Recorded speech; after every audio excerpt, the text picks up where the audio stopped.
سن 3 ہجری 15 شوال کو نبی علیہ السلام مدینہ سے روانہ ہوئے۔ عید الفطر کے چوتھے دن اللہ کے نبی کو یہ اطلاع ملی کہ مکہ کے مشرکین قریش 3000 کے لشکر کے ساتھ مدینہ پہ حملہ آور ہونے آ رہے ہیں، اور اس واقعے کا پس منظر کچھ یوں ہے۔ غزوہ احد کا پس منظر یہ ہے کہ غزوہ بدر کے اندر مشرکین کے 24 بڑے بڑے سردار مارے گئے اور بہت بڑی شکست کا سامنا کرنا پڑا۔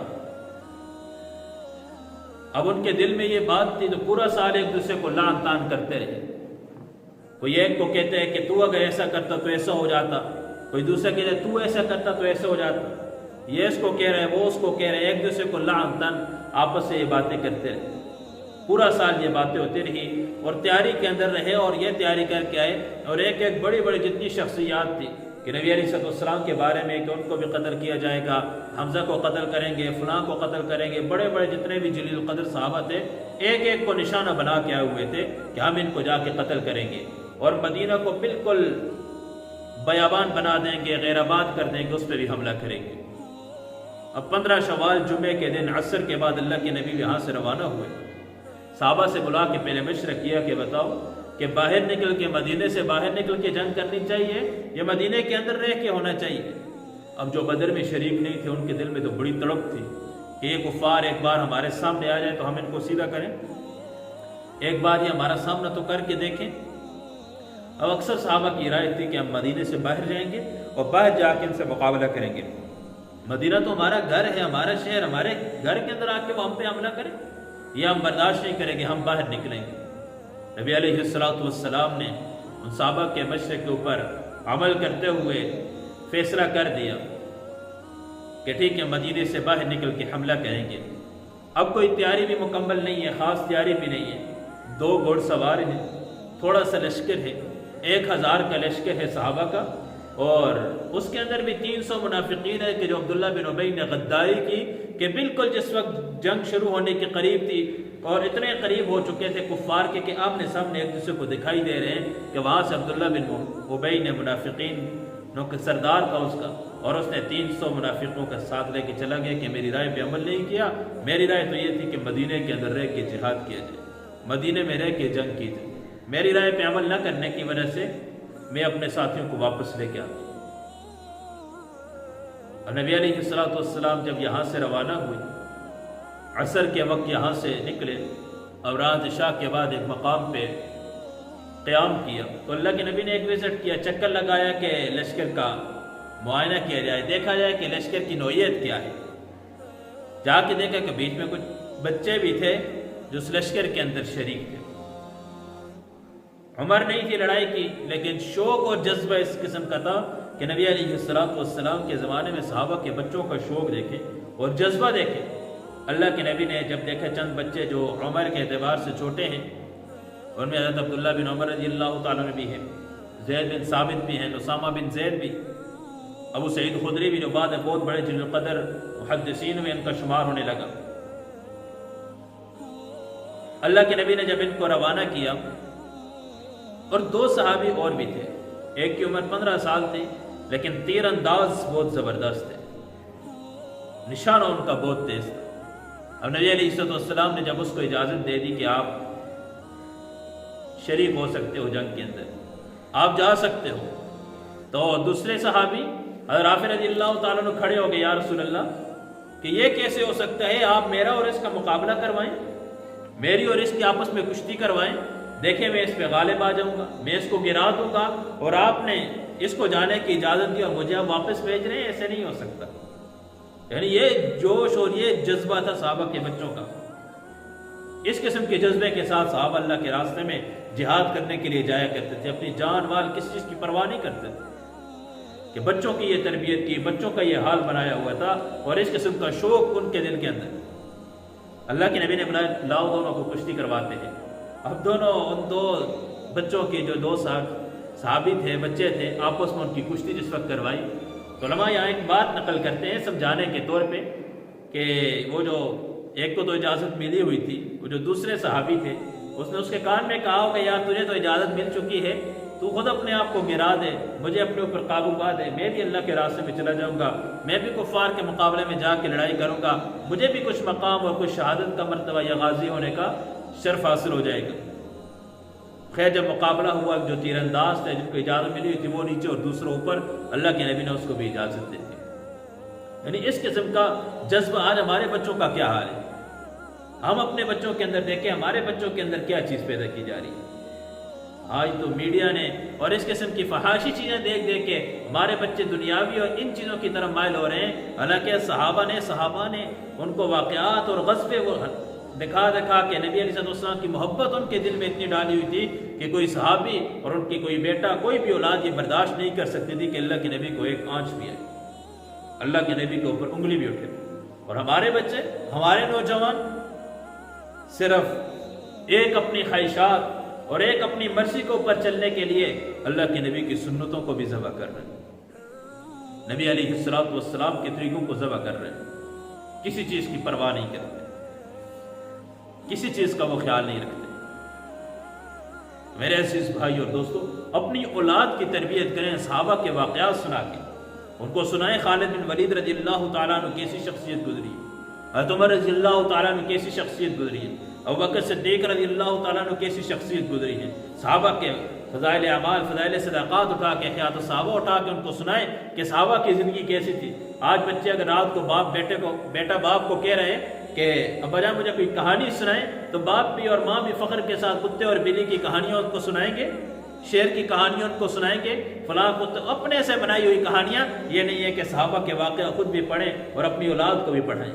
سنائیں اپنے بچوں کو سورہ یوسف کے واقعات۔ میرا چھوٹا بچہ ہے ارحم، تو وہ رات کو کہتے ہیں کہ مجھے کوئی واقعہ سنائیں، تو سورہ یوسف ہم اس کو سناتے رہتے ہیں۔ اب اس کے ذہن میں ایک بات ہے کہ بابا وہ والے واقعہ سنائیں نا جو 11 بھائی تھے، ایک بھائی کو انہوں نے ڈالا تھا اور کو جا کے کنویں میں گرایا تھا، واقعہ تو وہ سنائیں، وہ کیا واقعہ روزانہ آپ اس کو۔ تو اپنے بچوں کو قرآن کے واقعات سے واقف کروائیں، اپنے بچوں کو صحابہ کے واقعات سے واقف کرائیں، اپنے بچوں کو حضرت ابراہیم علیہ السلام کا واقعہ سنائیں کہ اللہ کے نام پہ، اللہ کی محبت کے اندر کیسے قربانی دیتے تھے، کیسے اللہ کی محبت کے اندر اپنی جان کی، مال کی، اپنے بچے کی قربانی دی۔ حضرت اسماعیل علیہ السلام کا واقعہ سنائیں کہ اللہ کی محبت کے اندر کس طرح جان کی نذرانہ پیش کر دیے تھے۔ ہم اپنے بچوں کو کس بات کی طرف لے کے جا رہے ہیں، ہمارے بچے کس طرف جا رہے ہیں؟ تو نبی علیہ السلام نے صحابہ کے بچوں کا یہ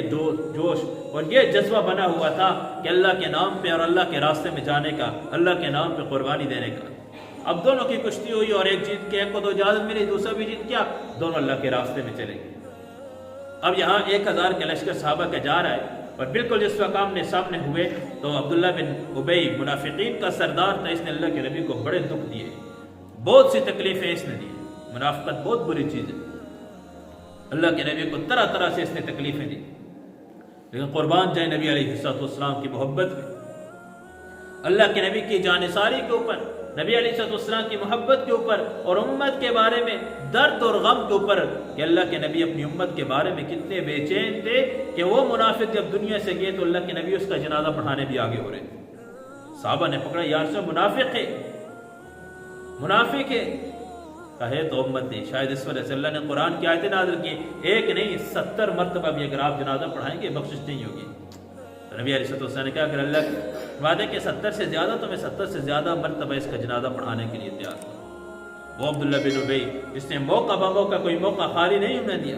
نبی علیہ السلام کی پاک دامن بیوی اما جان عائشہ رضی اللہ تعالیٰ عنہ کے خلاف بھی اپنی زبان نکالی تھی، اور اس انداز سے اللہ کے نبی کو اہل بیت کے عنوان کے اوپر کتنی تکلیف اس نے دی، کس قسم کی تکلیفوں کا سامنا کرنا پڑا اللہ کے نبی کو۔ نبی علیہ السلام کا سلوک تو وہ 300 منافقین کو اپنے ساتھ لے کے وہاں سے واپس ہوا کہ میری بات پہ، میری رائے پہ عمل نہیں کیا، میری بات کو مانا نہیں ہے تو میں آپ کے ساتھ شریک نہیں ہو سکتا۔ راستے میں چلتے چلتے لشکر کی ایک سائڈ پہ لشکر ان کے ساتھ ایک اور جا رہا تھا، بڑے خوبصورت نوجوان، اعلیٰ لباس، ہاتھوں میں تلوار، اسرہ، سب کچھ موجود تھا۔ اللہ کے نبی نے پوچھا کہ یہ کون ہے؟ تو بنو خزرج کے کہنے لگے کہ یہ ہمارے حلیفے ہیں، ہم نے ان سے معاہدہ کیا ہوا ہے کہ اگر ان کی کسی کے ساتھ جنگ ہوگی، یہ یہود ہیں، اگر ان کی کسی کے ساتھ جنگ ہوگی یا کوئی ان میں مشکل آئے گی ہم ان کا ساتھ دیں گے، ہمارے اوپر حالات آئیں گے یہ ہمارا ساتھ دیں گے۔ اللہ کے نبی نے کہا کہ ان کو واپس بھیج دو، ان کو واپس بھیج دو، ہمیں یہود کی مدد کی ضرورت نہیں، یہودیوں کی مدد کی ضرورت نہیں، ہمارے ساتھ اللہ کافی ہے۔ کیوں؟ یاد رکھیں غیر کبھی مسلمان کا اپنا نہیں ہو سکتا، وہ مسلمان کا اپنا نہیں ہو سکتا۔ یہود اور مسلمان کا خیرخواہ ہو، وہ تو مشرک تو کلمے کو مٹانے کی کوشش کرتا ہے، وہ تو مسلمانوں کا دشمن ہے۔ آج لوگ کہتے ہیں کہ انجوز بہتر تھی، زلزلہ آیا پاکستان کے اندر 2005 کے اندر کہ انجوز بہتر تھی۔ کیوں بہتر تھی؟ کہ مسلمانوں کے ساتھ اس نے بڑا خیرخواہی والا معاملہ کیا ہے، لیکن اس کے پیچھے مسلمانوں کے ایمان کو خریدنے کے لیے وہ آئے تھے، مسلمانوں کے ایمان کو خرید رہے تھے۔ مسلمان سیدھے سادے مسلمان بھی کہتے ہیں کہ مسلمانوں سے بہتر تو کافر ہیں، مسلمانوں کے معاملات ایسے ہیں۔ یاد رکھیں ساری دنیا کے کافر ایک طرف ہو جائیں، لیکن ایک مسلمان ادنا سے ادنا درجے کا جو مسلمان ہے اس کا مقابلہ نہیں کر سکتے۔ مسلمان کی شان اللہ نے بہت بڑی رکھی ہے۔ ایک کلمہ پڑھنے والا، ایک لا الہ الا اللہ کا لفظ نکالنے والا، یہ 7 زمینیں اور 7 آسمان اسی کی وجہ سے قائم ہے۔ جس دن روئے زمین سے لا الہ الا اللہ کہنے والا چلا جائے گا، اللہ ساری چیزوں کو تباہ و برباد کر دیں گے، سب کچھ ختم ہو جائے گا، سور پھونکا جائے گا، سب کچھ ختم ہو جائے گا۔ جب تک ایک کلمہ پڑھنے والا موجود ہے، اللہ نے 7 آسمانوں کے نظام کو بھی چلانا ہے، 7 زمینوں کو بھی چلانا ہے۔ یوں ہی سورج نکلے گا، یوں ہی چاند آئیں گے، یوں ہی نہریں اور دریا اور سمندر قائم رہیں گے۔ جس دن کلمہ پڑھنے والا دنیا سے اٹھ جائے گا، اللہ حکم دے گے، سور پھونک دیا جائے گا، سب چیزیں ختم ہوگی، تباہ و برباد ہوگی۔ اذا الشمس کفرت، اذا السماء انفطرت، سب کچھ ختم ہو جائے گا۔ تو عبداللہ بن ابی منافق یہ 300 کو لے کے چلا گیا، تو جب وہ 7 لشکر کے اندر بات کر رہا تھا، اللہ کے نبی نے کہا ان کو واپس کر دو۔ ان کو بنو خزرج نے کہا کہ آپ کا ہمارا جو معاہدہ تھا آپ نے اس پہ عمل کر دیا، آپ ابھی واپس جا سکتے ہیں، ہمیں ضرورت نہیں ہے آپ کی۔ یہاں سے یہ کہ 700 باقی صحابہ رہ چکے تھے۔ ظاہر دل میں بات تو آتی ہے، یار کوئی ہے بھی نہیں، سامنے 3000 ہیں، لیکن اللہ نے قرآن کی آیتیں نازل کر کے صحابہ کی مدد کی، صحابہ کے دلوں کو مطمئن کیا۔ نہیں، اللہ ہے تو ساری دنیا اگر آپ کے خلاف ہے، اللہ آپ کے ساتھ ہے تو کوئی آپ کا کچھ بگاڑ نہیں سکتا۔ یاد رکھیں جس انسان کے ساتھ اللہ کی مدد ہو، جس انسان کے ساتھ اللہ ہو، ساری دنیا اس کی مخالف ہو جائے، اس کا کچھ نہیں بگاڑ سکتے، اور جس کے ساتھ اللہ نہ ہو، ساری طاقتیں ساری قوتیں اس کے ساتھ جمع ہو جائیں، ہر ایک اس کا ہمدرد بن جائے، یاد رکھیں وہ کوئی بھی کچھ نہیں کر سکتا کہ جب تک اللہ کی مدد انسان کے ساتھ نہ ہو، مسلمانوں کے ساتھ نہ ہو۔ آج فلسطین کے مسلمانوں پہ ظلم ہو رہا ہے۔ آج کا مسلمان کتنے مزے لے لے کے ان کی چیزوں کو بھی استعمال کر رہا ہے۔ ہم کہتے ہیں ہم کر ہی کیا سکتے ہیں، ہم کر ہی کیا سکتے ہیں۔ ہماری اس ایک کوکا کولا سے، اس ایک ان کی بنائی ہوئی چیز سے کیا ہوگا؟ کس طریقے پہ فتح ہوگی؟ کس طریقے پہ مدد کر سکتے ہیں؟ جی آپ نے دیکھے کتنی ویڈیو بنا بنا کے بھیجی جاتی ہیں، دکھائی جاتی ہیں، یہ آپ ایک ایک چیز خرید رہے ہیں، اس کا نفع جو ان کو پہنچ رہا ہے، اس کی وجہ سے جو فلسطین کے مسلمانوں پہ ظلم ہو رہا ہے، اس کی وجہ سے جو ان کو اسرہ مہیا کیا جاتا ہے، تو طاقت دی جاتی ہے۔ آج تو مسلمان بھول چکا ہے، آج مسلمانوں کی غیرت بیٹھ چکی ہے، ختم ہو چکی ہے۔ حالانکہ مسلمان تو ایک جان، مسلمان کی مثال ایک جسم کی طرح ہے، جسم کے ایک روز میں تکلیف ہو سارا جسم بے چین ہوتا ہے۔ کیا خیال ہے کہ انسان کے سر میں درد ہو تو رات کو اس کو نیند آئے گی؟ نہیں، سارا، حالانکہ باقی اعضاء تو ٹھیک ہیں، ایک سر ہی کا تو مسئلہ ہے، نہیں سارے جسم بے چین رہے گا۔ ایک انگلی کا ایک پورا کاٹ دیا جائے، سارا جسم بے چین ہوگا۔ ایک اس کا پاؤں کاٹ دیا جائے، باقی جسم ٹھیک ہے، سارا جسم اس کا بے چین ہوگا۔ آنکھ میں چوٹ آ جائے، سارا جسم بے چین ہو جائے گا۔ مسلمان تو یہ تھا، وہ فلسطین کا مسلمان ہو یا کشمیر کا مسلمان ہو یا روئے زمین کے جس خطے میں جس جگہ کوئی ایک مسلمان درد کے اندر، تکلیف کے اندر، ظلم اس کے اوپر ہو رہا ہو، تو ساری دنیا کے مسلمانوں کو بے چین ہو جانا چاہیے تھا۔ لیکن ہمارا ایمان کس سطح پہ ہے؟ ہمارا ایمان کہاں چلا گیا؟ آج کیسے بھول گئے اس عورت کو، اس ماں کو جو مسجد اقصی کے باہر دروازے پہ کھڑا ہو کے حضرت عمر کو آوازیں دے رہی تھی، کہاں ہے عمر، کہاں ہے علی؟ آج ہماری مدد کو کون آ رہا ہے؟ کیسے اس بچی کو بھول سکتے ہیں جس کے اوپر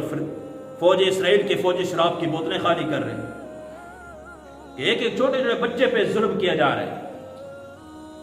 قربان جائیں، ایمان اس سطح پہ چلا گیا، ایمان اس سطح پہ بن گیا۔ آپ نے وہ ویڈیو دیکھی ہوگی، ایک چھوٹا سا بچہ ہے، ماں اس کو کہتی ہے کہ بیٹا کیا ہماری یہ ویڈیو، کیا ہمارے اوپر جو ظلم ہوتا ہے یہ پاکستان کے اور پاک دنیا کے مسلمان نہیں دیکھ رہے؟ کیا ان کو معلوم نہیں ہے کہ فلسطین کے مسلمان عورتوں پہ کیا ظلم کیے جا رہے ہیں؟ فلسطین کے بچوں کو کس طرح ذبح کیا جا رہا ہے؟ کیا ان کی غیرت کہاں چلے گی؟ کیا کوئی ایک بھی ایسا نہیں ہے کہ جو ہماری مدد کے لیے آ سکے؟ وہ چھوٹا سا ننھا بچہ ماں کو جواب دیتا ہے، اماں جان ہمیں مسلمانوں کی ضرورت بھی نہیں ہے، اماں جان ہمارا ایمان تو اس سطح پہ چلا گیا کہ جس سطح پہ حضرت ابراہیم علیہ السلام کا ایمان تھا، جس سطح پہ حضرت ابراہیم کا ایمان اللہ نے بنا دیا تھا کہ جب جبرائیل علیہ السلام آئی، آگ میں ڈالا جا رہا ہے، اللہ سے اجازت لے کے آتے ہیں کہ آپ کا خلیل ہے، آگ کا ایندھن بن رہا ہے، نمرود ہے مقابلے کے اندر، بہت بڑی آگ ہے، آپ کے خلیل کو جلایا جا رہا ہے، کہ جاؤ اگر مدد کی ضرورت ہے تو کر لو، مدد کی ضرورت ہے تو چلے جاؤ۔ حضرت ابراہیم علیہ السلام کے پاس فرشتے آتے ہیں، بارش کا فرشتہ، ہوا کا فرشتہ آتا ہے، مدد کی ضرورت ہو، کہا کس نے بھیجا ہے؟ کہا بھیجا تو نہیں، رب سے اجازت لے کر آئے ہیں، کہا کہ مجھے آپ کی مدد کی ضرورت نہیں، رب کو اگر میرا جلنا پسند ہے، ایک ابراہیم نہیں لاکھوں ابراہیم اللہ کے نام پہ قربان ہیں، میرا جلنا کیا ہے؟ اگر اللہ مجھے دیکھ رہا ہے، اگر اس کو جلنا پسند نہیں، وہ آپ کا محتاج نہیں، وہ آپ کا محتاج نہیں، اللہ براہ راست آپ کو حکم دے گا۔ اللہ نے بھی حضرت ابراہیم کے ایمان کی لاج رکھتے ہوئے کہا، یا نار کونی بردا و سلاما، اے آگ ٹھنڈی ہو جا، سلامتی والی ہو جا۔ وہ ننھا بچہ کہنے لگا، اماں جان ہمیں ان کی ضرورت نہیں، رب ہے نا، ہمیں دیکھ رہے ہیں، اللہ دیکھ رہا ہے۔ آج فلسطین کے مسلمانوں پہ ظلم ہو رہا ہے، اور مسلمان اپنی خواہشات اور اپنی مرضی کی زندگی گزار رہے ہیں، اور مسلمان اپنی مرضی کے اندر گم ہیں۔ کہ جذبہ جہاد ہونا چاہیے، شوق ہونا چاہیے، جیسے صحابہ کے بچوں کے اندر، جیسے صحابہ کے دلوں کے اندر جذبہ تھا، شوق تھا اللہ کے راستے میں جان دینے کا، جہاد کرنے کا۔ 700 مسلمان باقی رہ چکے ہیں، اب اللہ کے نبی صف بندی کر رہے ہیں، مقابلہ شروع ہو رہا ہے۔ اب مقابلہ، اللہ کے نبی نے ایک پیغام جاری کیا، اعلان کیا، اور ایسا اعلان کیا، ایسی تقریر کی کہ سارے صحابہ کے دلوں کے اندر ایسا ایمان پھڑکنے لگا کہ ہر ایک کے اندر جا کے میں قربان کر دوں۔ اور آخر میں اللہ کے نبی نے ایک اعلان کیا، اپنی تلوار نیام سے نکال کے کھڑی کی، کہا کون اس تلوار کو لے گا اور اس تلوار کا حق ادا کرے گا؟ سارے صحابہ کا مجمع، 700 صحابہ موجود ہیں، کون اس تلوار کا حق ادا کرے گا؟ اللہ کے نبی نے وہ تلوار ابو دجانہ کو دی، زبیر رضی اللہ تعالیٰ نے بھی بیچ میں موجود ہیں، وہی بڑے بہادر ہیں، حضرت عمر موجود ہیں، بڑے بڑے بہادر موجود ہیں، لیکن ابو دجانہ کے حوالے کی، سر پہ سرخ پٹی باندھ دی۔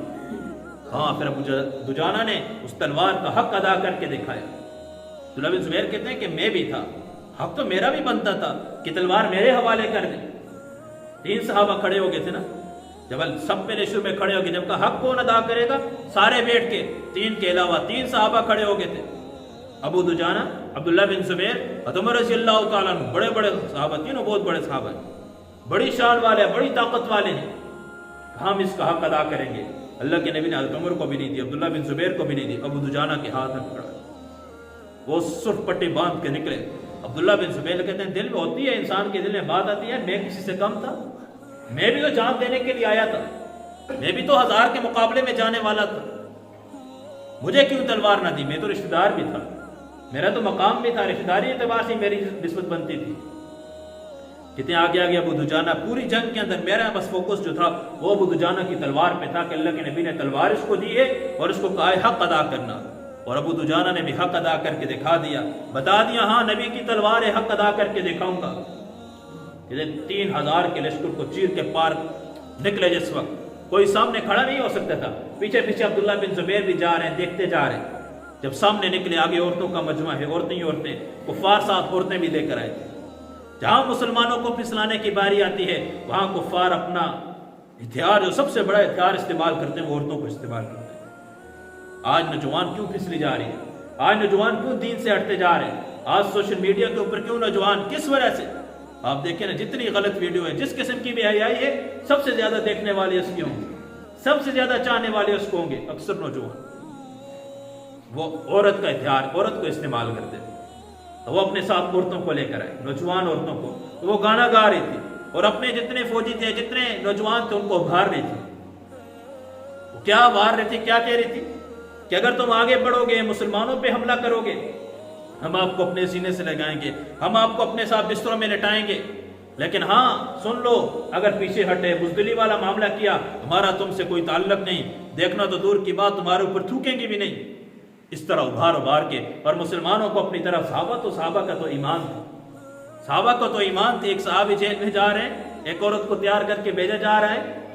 کئی دن وہ عورت کی کہ تو انسان ہے یا کیا ہے، تو انسان ہے یا کون ہے، تیرے اندر بالکل اتنی بھی میری چاہت نہیں ہے، اتنا خیال میری طرف نہیں آیا۔ صحابہ کو تو ایمان بنا ہوا تھا، جب انسان کا ایمان بنتا ہے تو دنیا کی کوئی خواہش، دنیا کی کوئی چیز اس کو پھسلا نہیں سکتی۔ پھر عورتیں نہیں، ساری دنیا کی طاقتیں جمع ہو جائیں اس کی آنکھ کو اٹھا نہیں سکتے غیر کی طرف۔ صحابہ کا ایمان بنا ہوا، سامنے عورتیں، جیسے ابو دجانہ کو دیکھا، اس تلوار 3000 کے لشکر کو چیرتا ہوا باہر نکلا، ساری عورتیں باہر گئی، ہندا بیٹھ گئی، ڈر گئی، جیسے نیچے بیٹھی تو اس کی مانگ کے اوپر جا کے تلوار رکھی، تو جیسے تلوار رکھی تو اس نے چیخ ماری تو تلوار اٹھا دی۔ عبداللہ بن زبیر کہتے ہیں میں نے کہا ابو دجانہ کیوں اٹھائی، یہی تو ہے جس نے ابھارا اپنے فوجیوں کو، مارو اس کو بھی قتل کر دو۔ تو ابو دجانہ نے عجیب جواب دیا کہ نہیں عبداللہ بن زبیر، یہ نبی کی تلوار ہے، اس کا حق نہیں ہے کہ یہ عورت کے خون سے رنگین ہو جائے، اس تلوار کی شان کے خلاف ہے کہ یہ کسی عورت کے خون سے رنگین ہو جائے، یہ نبی کی تلوار ہے۔ کہتے ہیں پھر اٹھائی، پھر آگے چڑھے، آگے بڑھتے گئے، سامنے سے ایک نوجوان آیا، ہاتھی جیسی اس کی جسامت تھی، زیریں اس نے پہنی اوپر نیچے۔ دل میں نے خیال کیا، عبداللہ بن زبیر کہتے ہیں میں نے کہا کاش اس سے مقابلہ ہو جائے نا، پھر میں دیکھتا ہوں ابو دجانہ کی طاقت، پھر میں دیکھتا ہوں ابو دجانہ کہ کس طرح نبی کی تلوار کا حق ادا کرتا ہے۔ کہتے ہیں اللہ کا کرنا جب ان دونوں کا آپس میں مقابلہ، ابو دجانہ جسامت کے اعتبار سے اتنے نہیں تھے، لیکن وہ تو ہاتھی جیسی اس کی جسامت، اور جب سامنے آیا وہ یہاں سے ابو دجانہ، مقابلہ جب ان کے اتنے جوش میں ہو گیا، چاروں طرف سے یہاں سے مشرکین بھی اور مسلمان بھی اپنی جنگ کو روک کے ان کے مقابلہ دیکھنے کے لیے تیار ہو گئے کہ دیکھتے ہیں فتح کس کو ہوتی ہے، شکست کس کو ہوتی ہے۔ اور یہی مقابلے کا مین پوائنٹ تھا، جس وقت اس کو ہاتھی جیسے شخص کو ابو دجانہ نے شکست دی تو سارے کفار بھاگ نکلے تھے۔ جب اس نے ابو دجانہ پہ پہلے کافی وقت لڑتے رہے، وار کے ابو دجانہ رضی اللہ تعالیٰ عنہ ان کے بازو کو یہ زرہ کاٹ کے بازو پہ وار کی تو جیسے گرنے لگے، گرتے ہوئے جیسے زخمی ببر شیر ان کے حملہ کرتا ہے یوں حملہ کیا، اور اس اتنی زور کی تلوار ماری کہ اس کی زرہیں کاٹ کے جسم کے 2 حصے کر کے پھینک دیا۔ جب اس نوجوان کو یوں اس طریقے پہ مردار ہوتے مشرکین نے دیکھا تو بھاگ نکلے، سارے کے سارے مشرکین نکل کے بھاگ گئے۔ وہ کہتے ہیں کہ بدر کے اندر، احد کے اندر مسلمانوں کو شکست ہوئی، لیکن شکست نہیں ہوئی مسلمانوں کو، ہاں مسلمانوں کا نقصان بہت بڑا ہوا، نقصان بہت بڑا ہوا مسلمانوں کا۔ ایک چھوٹی سی غلط فہمی کی وجہ سے، چھوٹی سی بھول کی وجہ سے مسلمانوں کا کتنا بڑا نقصان ہوا۔ بھول کیا ہوئی؟ نبی علیہ السلام 700 صحابہ کے ساتھ جب وہاں پہنچے، 50 کو کہا یہ فلاں جو پہاڑ ہے جبل رمات، آپ اس کے اوپر ڈپٹی دیں، آپ نے یہاں پہ کھڑا ہونا ہے، یہاں سے پیرا نہیں ہٹانا آپ نے۔ جنگی اصول تھے، ہر اعتبار سے ہر ایک کو سکھائے سمجھائے تھے۔